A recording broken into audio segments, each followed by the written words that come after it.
আগরতলা তৈতরমানি বেলাইখান কিরমা সিংসা অবহাই সিকাঙ্গ নুগিয়া কোহনি সাবাই খানারকা মন্ত্রকরা ডক্টর মানিক সাহা তিনি Agartala fire brigade Chowmuhani নিচিবি Shankar Chowmuhani Umakanta English medium school খবি শিশু বিহার স্কুল লগ বাহিনী তৈনি ইয়াকসি জাগ্রা বেবনা তৈ মন্ত্রকরা সাকবাই থাকবা হাইন বিনি হাবানগ থাंनायनि बागै তৈ কুপ্রং তৈনি অংখরকা তাই ব রুং কাসাওই অফিসে থাকমানি আগরতলাওনো রুং কাসাওই মানি চংমানি বাই অব বেলায় ওয়ানাবা সিংসা কাইসা কাছে ফেকা মাংপ্লি বৃষ্টিটা কখনো হয়নি।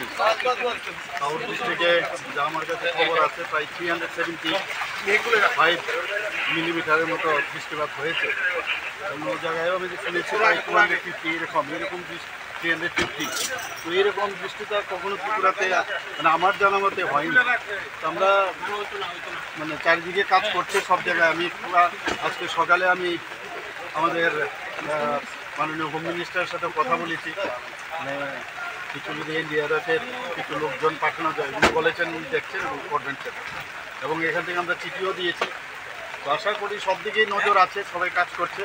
ডিএমরাও সতর্ক, সব দিকে ডিএম সতর্ক, সমস্ত অন্যান্য যারা আমাদের এসডিআরএফ থেকে আরম্ভ করে সবাই কাজ করছে। স্যার, গতকাল আপনি দিল্লি থেকে এসে সঙ্গে সঙ্গে পর্যালোচনা বৈঠকে বসেছেন এই বন্যা পরিস্থিতি নিয়ে। এখন পর্যন্ত কতজনের প্রাণহানি হয়েছে? এবং এখন অবধি তো আমার কাছে যা খবর আছে 7 জনের মতো, আর 2 জন বোধ হয় এখনও ওদেরকে পাওয়া যাচ্ছে না।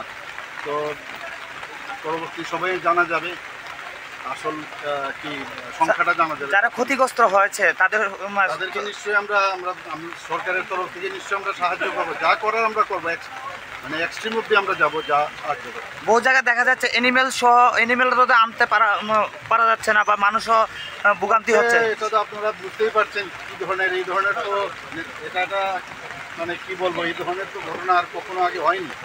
আমাদের সরকারের তরফ থেকে আপ্রাণ চেষ্টা হচ্ছে সব দিকে সাহায্য করার, যা যা করার আমরা করছি। ঠিক আছে, থ্যাংক ইউ।